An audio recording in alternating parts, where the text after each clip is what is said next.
प्रणाम सभी को। जैसा कि आप सभी जानते हैं, हमारे बिहार में जिउतिया का पर्व मनाया जा रहा है। इस जिउतिया से जुड़ी कुछ बातें होती हैं, एक कहानी भी होती है। ऐसा माना जाता है, निर्जला व्रत रखती हैं सभी माताएं, और आज हम सभी बाल पे कंघी नहीं किया जाता है। ऐसा माना जाता है कि बाल जितने टूटते हैं उतनी बलाएं बच्चों पे आती है। साथ ही जितना बाल से पानी गिरता है उतने ही पितृ प्रसन्न होते हैं। इस तरह से हम आज निर्जला पूरे दिन और पूरी रात रहकर और समय पे पारण करेंगे। इससे जुड़ी कुछ कथा है जो मैं आज आप सभी को सुनाने जा रही हूँ। बहुत समय पहले की बात है, एक चीलो और एक सियारन दो बहन थी। वो दोनों एक पेड़ के कुटीर में रहा करती थी। उन्होंने देखा कुछ औरतें जो कि जीवित भगवान का कथा सुनते हुए कह रही थी, आपस में बैठ के उन्होंने भी व्रत को धारण करने का निर्णय लिया। चीलो और सियारन दोनों ने निर्जला व्रत रखा। आधी रात हुई तो सियारन को बहुत ज़ोर से भूख लग गई।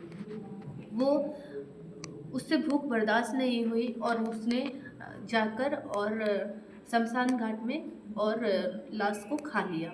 इस प्रकार उसने अपना व्रत तोड़ दिया, लेकिन चीलो ने पूरे नियम पूर्वक अपना व्रत का पालन किया। इसी प्रकार उन दोनों ने इस जीवन का त्याग किया और अगले जन्म में वो दोनों बहन एक एक ही राजा के घर बहन बन के जन्म ली।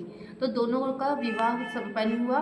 ये दोनों राजा के दरबार में जो चीलो थी उनको 8 पुत्र हुए थे, और सियारन थी उनको जो भी पुत्र बच्चा पैदा होता वो मर जाता था। इस प्रकार उन्होंने वो बहुत ही अपनी बहन चीलो से चिढ़ती थी। वो चाहती थी, उन्होंने राजा को बोला कि अगर जिस तरह से जिस द्वार से मेरे बच्चे गए हैं नरक लोक या भगवान के पास में, उसी लोक से उसी राह से मैं चाहती हूँ कि मेरी बहन के भी बच्चे जाएं। आप उनको भी मारिए, अन्यथा मैं अपने देह का त्याग कर दूँगी। राजा ने उनके सभी बेटों को मारकर और उनका जो सर था उसको नारियल की टोकरी में उनकी माँ के पास भेज दिया। माँ ने टोकरी देखा नहीं, लेकिन फिर शाम हुई और जीवित भगवान ने उनको फिर जीवित करके सुशोभित रत्नों से जड़ित बच्चे दौड़ते हुए माँ के पास शाम को आए। यह देखकर रानी सियारिन जो थी वो बहुत क्रोधित हुई। उन्होंने राजा से पूछा कि ये कैसे संभव है। फिर उन्होंने जाके अपनी बहन चीलो से पूछा कि बहन, हमने ऐसा ऐसा किया, जब भी हम तुम्हारे बच्चों को मारते हैं वो जीवित होके आ जाते हैं, ऐसा क्यों।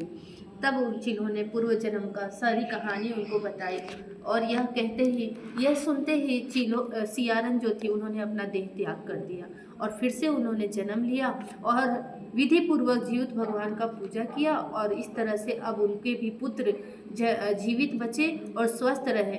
इसी कहानी के साथ जीवित भगवान की जय। भगवान सभी के बच्चों को लंबी दीर्घायु दे और स्वस्थ रखे, और जीवित भगवान सब पे अपनी कृपा बनाए रखे। किसी से क्लेश ईर्ष्या हमें नहीं रखना चाहिए। जय हिंद, भगवान की जय।